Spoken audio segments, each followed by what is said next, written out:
Grandmaster Vidit Gujrathi has finished his fall classic at St. Louis with a score of 6 out of 9, finishing second.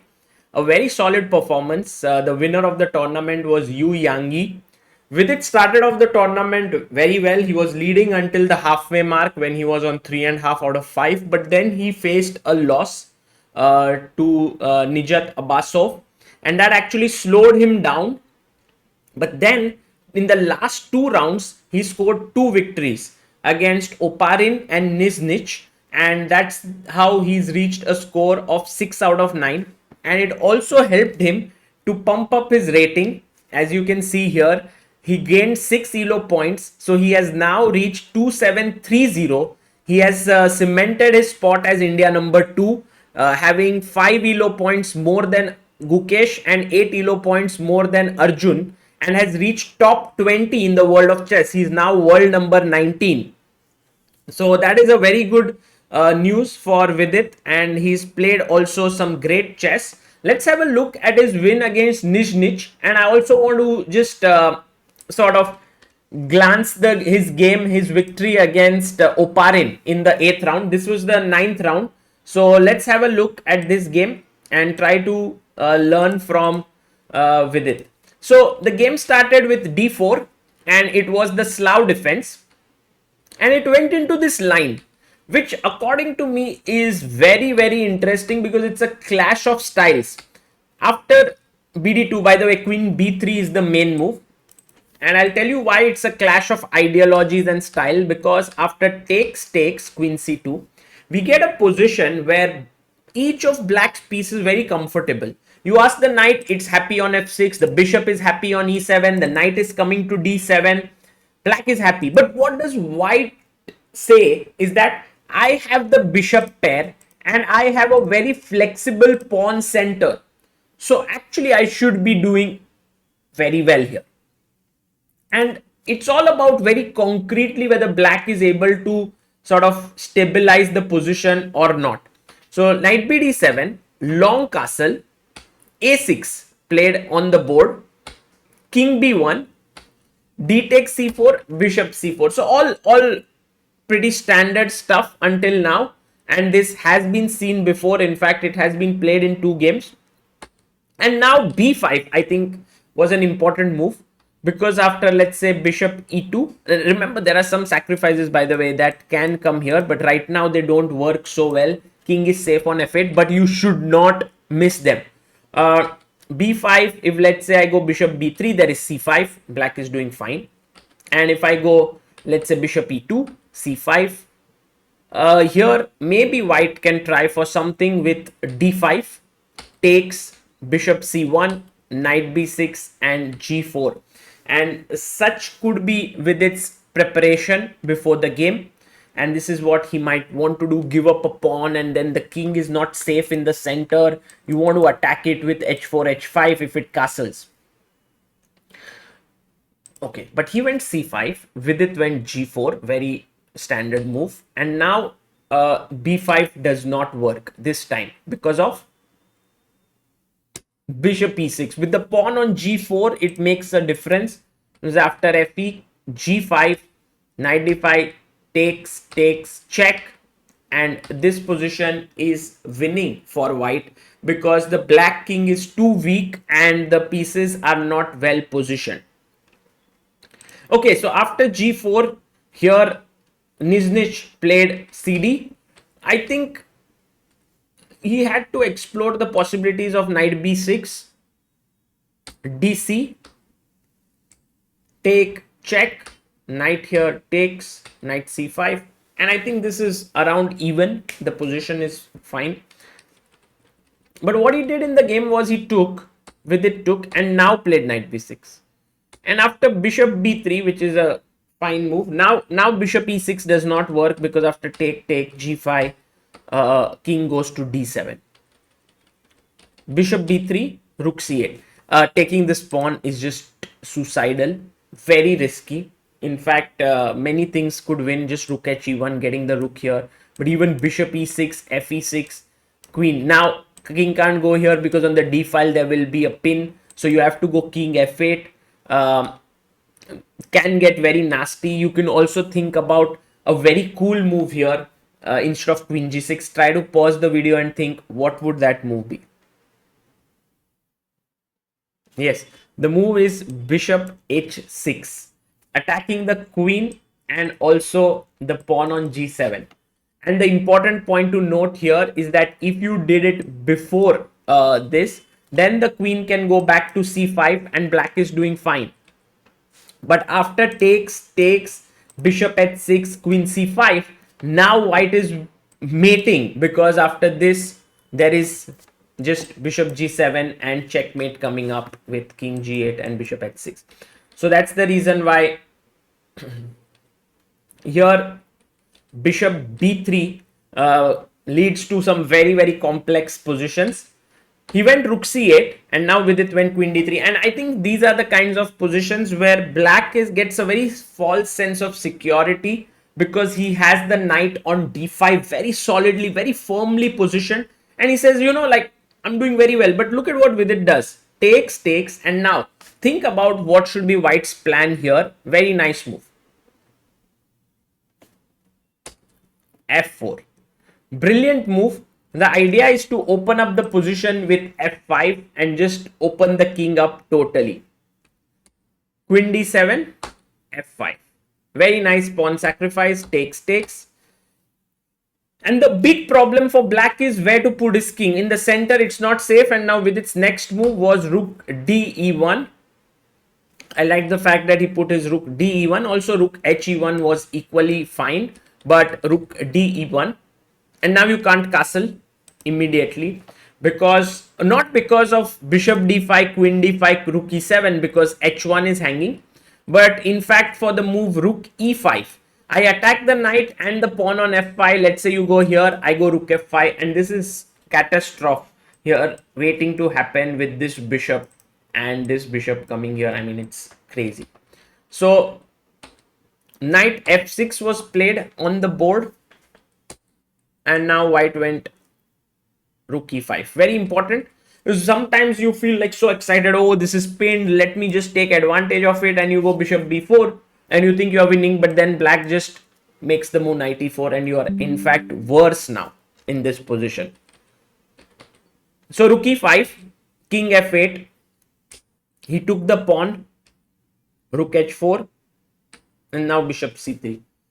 And these two bishops are doing a great job, but we can look at it in this way, that this pawn on d4 is a showstopper.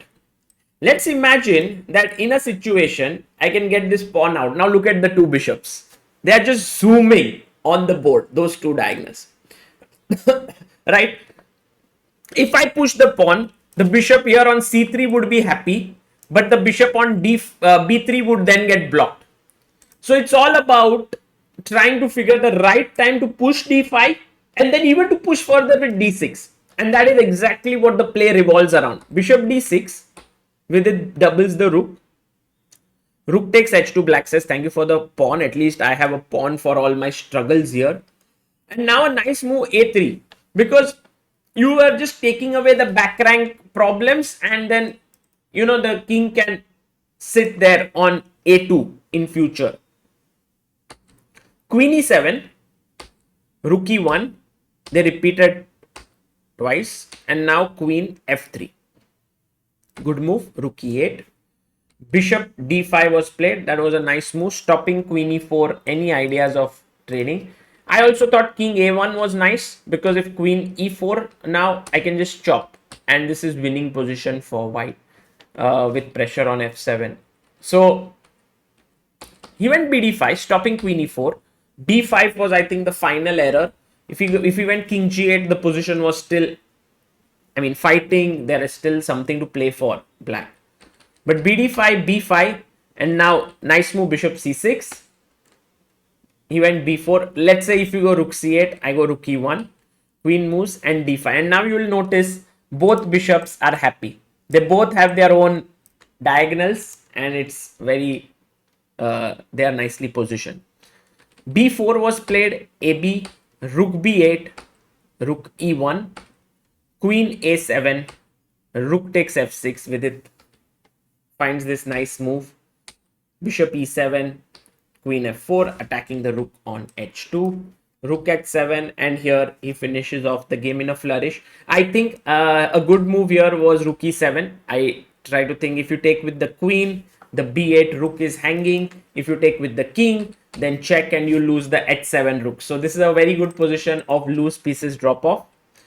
D5 was played, and once he went rook d8, now a cool move, d6, and after that black resigned the game, because let's say you take bishop d6, then the move is take mate, and if you take with the rook, still I take, and it's a checkmate on e8.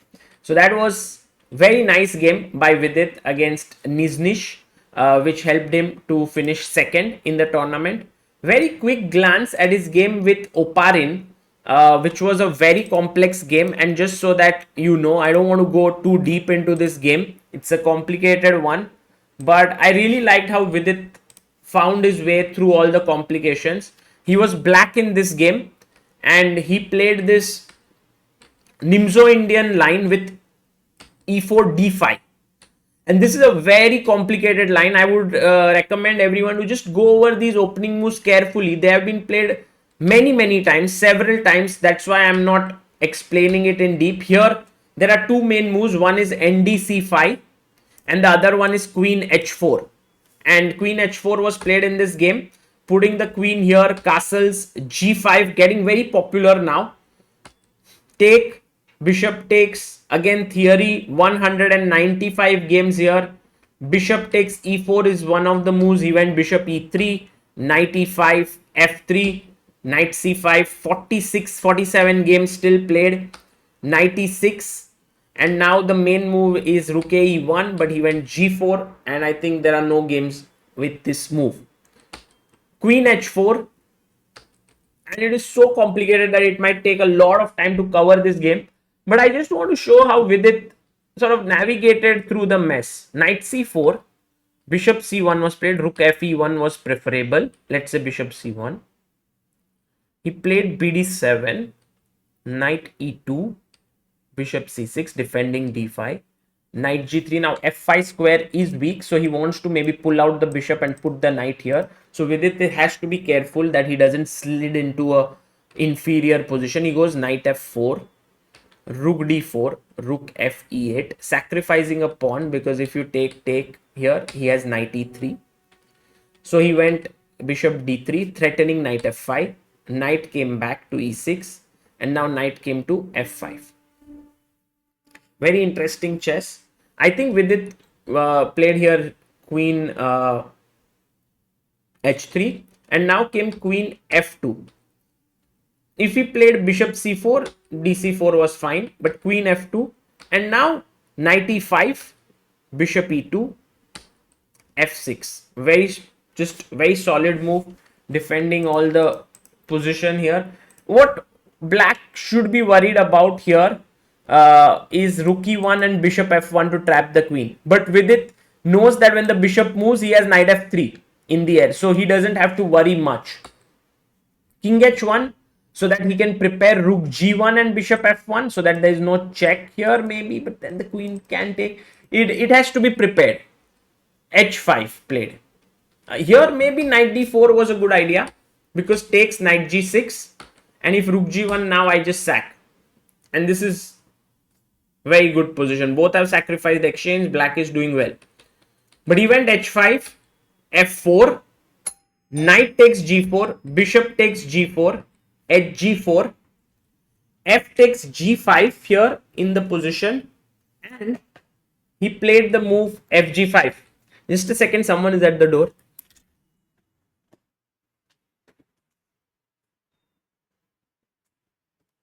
Okay, thanks to Amruta.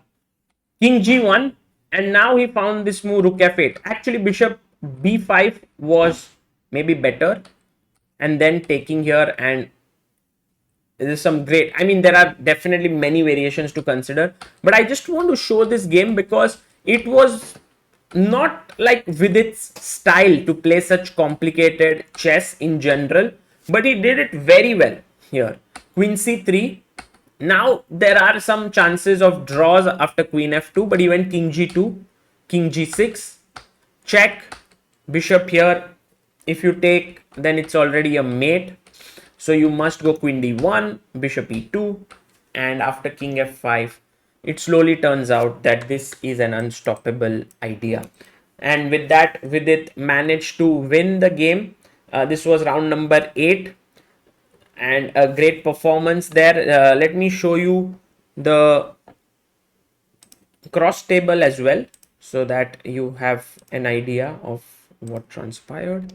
And there we have the cross table here with sorry, this is with its performance. He finished there uh, with 2 wins at the start, 3 draws, then 1 loss, a draw, and 2 wins. So a very good end there. And yeah, the cross table is here on the left with it finishing second there with 6, Yu Yangi first, Guen Thaidai 1 third, Neiman fourth, Aram Hakobian fifth, and so on.